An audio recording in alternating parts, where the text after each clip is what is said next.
crafters, and welcome back to my channel. Today I'm sharing this fun interactive masculine card made for Father's Day using these chess themed products and the snap and spin from Pear Blossom Press. So this is the packet that you get if you do happen to buy these, which are really cool. There are 10 of them in the pack.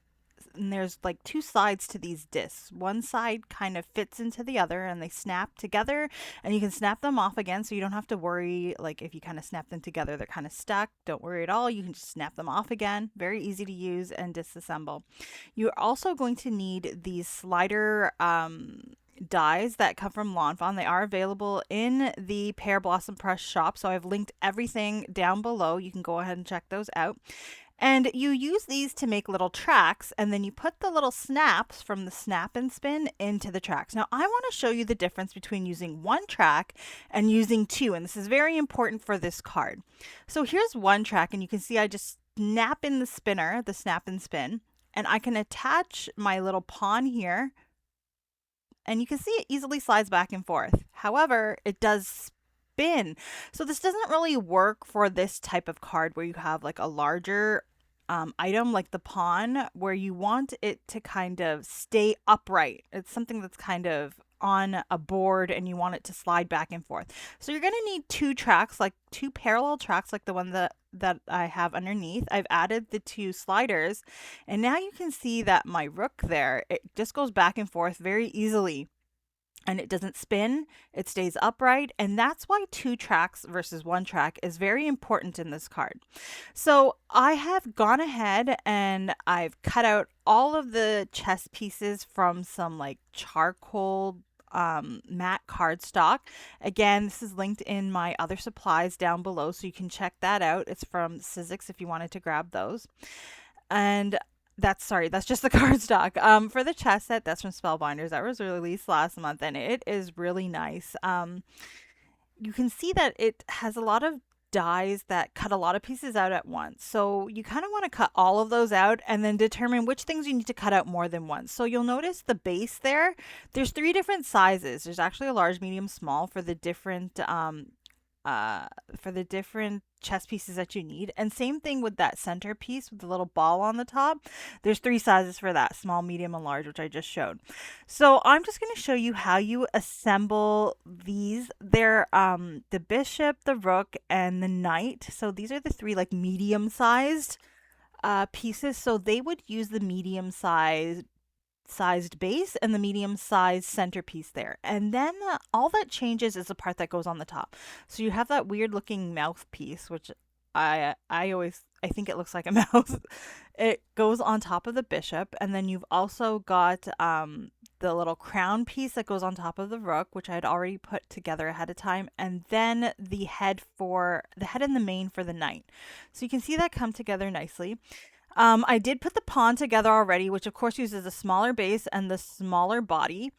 And here I'm showing you the different sizes of the bases. And then you get this other little piece that kind of goes at the top with the little ball piece for the top of the pawn, which is cut out from another die, which cuts out a bunch of the pieces. Now there are 3 like disc-shaped pieces here. There's 2 that look very similar. One has a curved bit and one has like a straight line, a curve, and a straight line. They're both used differently. So the one with the curve is the one that's used on the smaller items, like the ones that we just did. The one with the line, the curve, and the line is the one that's used on the queen and the king. And that's because you'll see that that piece at the top that kind of looks like a crown, it has to fit in that line, curve, and line that's upside down now on our piece.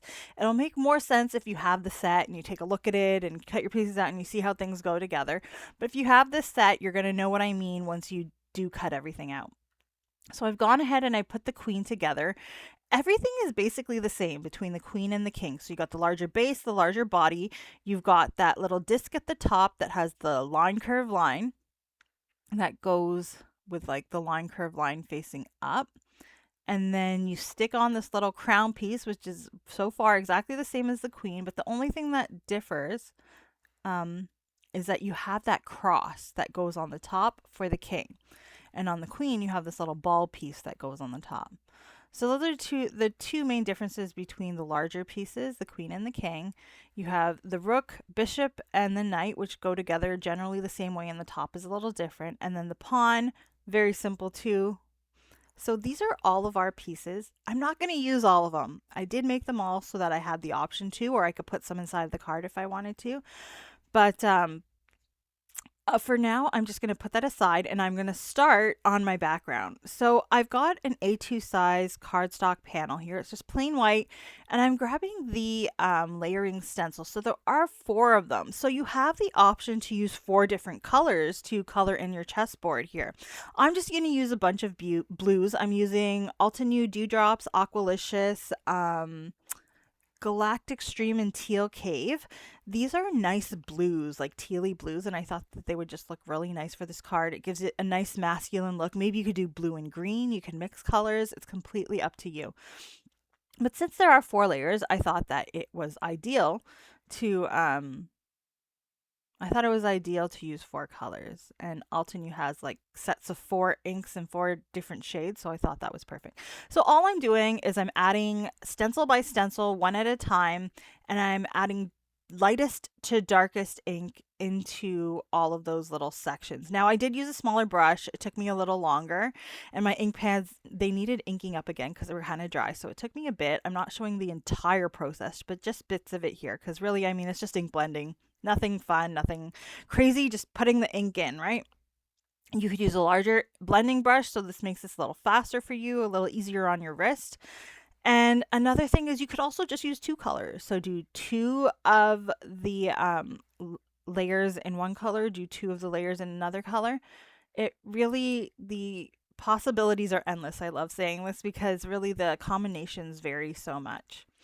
You could also maybe make a feminine card if you wanted. Maybe use some feminine colors, maybe some pinks, some purples. It's up to you, some yellow.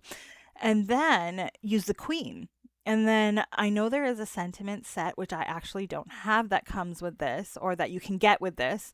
And I've linked the bundle in my supplies list that gives you that, where it has tons of punny sentiments that go well with this set.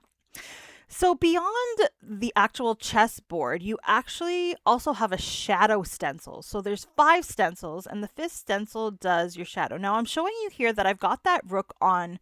You see, this is how I'm going to want it to slide. So I want to make sure that my other pieces don't interfere with that one slider piece that's going to move around.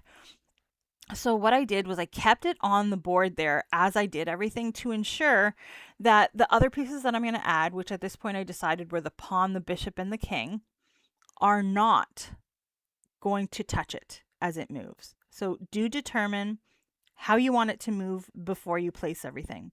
And you'll notice in order to put your shadow on, you kind of have to line up your piece, the base of your piece, with the stencil in order to do that. So I've got my bishop here. I'm going to take my stencil, line up the base of it with the base of the die. I'm trying to center it on that square, or a diamond in this case, and then I've lined up the base there of the die. I can remove it and then add my ink. I'm using some darker blue ink. This is Arctic Mountain. And it's just creating the shadow, which I think gives it a lot more realistic 3D effect. It's really fun. It's very simple to do. As long as you line up that bottom, it should work perfectly.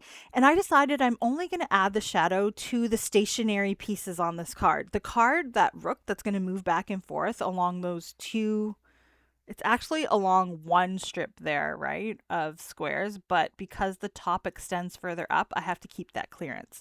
So now I am actually going to add my tracks using that slider die. I'm just marking like the center of where each of those snap and slides would go.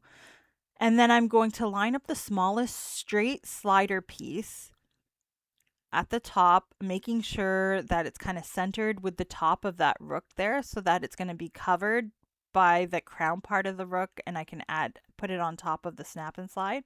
I've gone ahead and I've cut that out with my die cutting machine, and keep the piece that it cuts, because we're going to have to inlay that in order to keep the entire design continuous.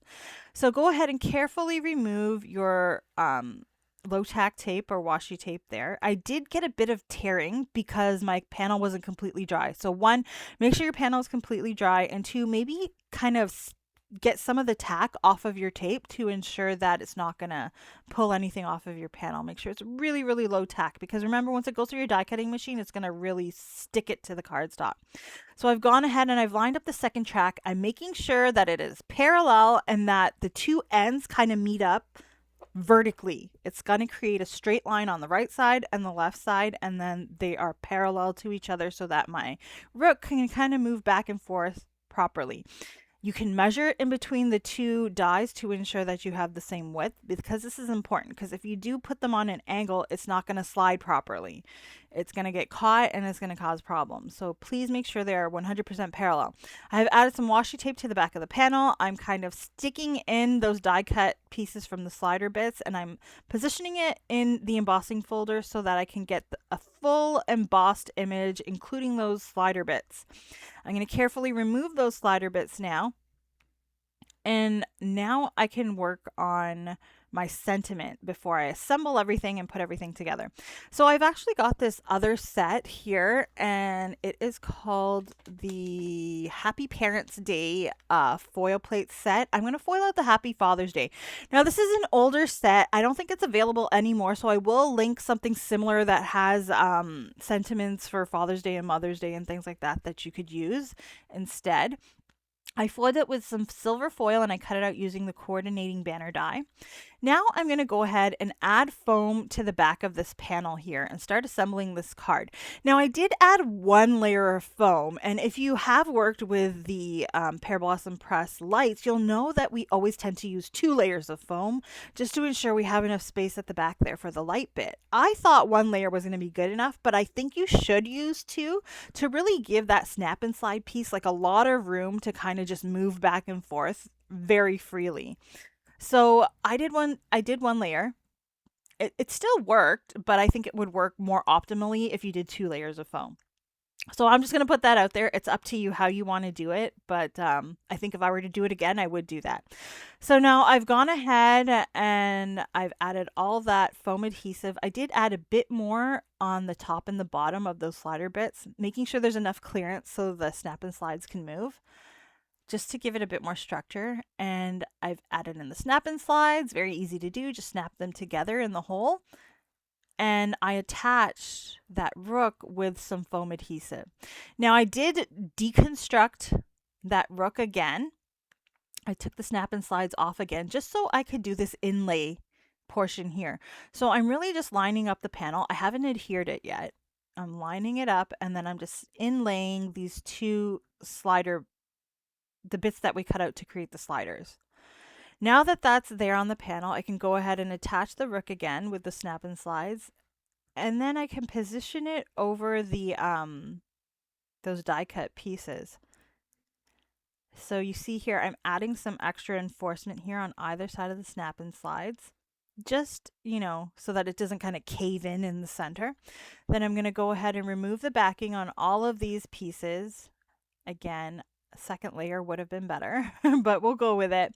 And I'm going to line it up here. We have those die cut pieces to help now, and stick it all down.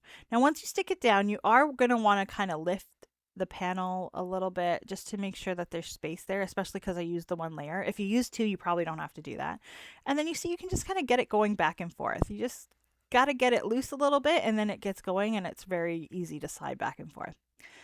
So now that I have my interactive portion completed, I can go ahead and add my other chess pieces. Now, I thought it was important to add the king on there since this is a masculine card for Father's Day. Rather have the king on it to kind of indicate it's for the king of the house, the father. So I've gone ahead and I've attached the king. I've got the bishop there, and you literally just line up the base on that shadow like we did to create the shadow and attach it. I did those flat because I don't want them to somehow impede the movement of the slider. And then I've added my sentiment there as well. Very easy, very simple. And you can see just how easy it is to slide this back and forth. So you can see if you just kind of like push it back and forth, it moves back and forth as well. So either way works well, and I'm sure your recipient is going to love how that looks. So I hope that you've enjoyed today's video. Don't forget to like and subscribe, and everything that I've used is linked down in the description. Don't forget to check out the shop, and have a good day, guys. Bye.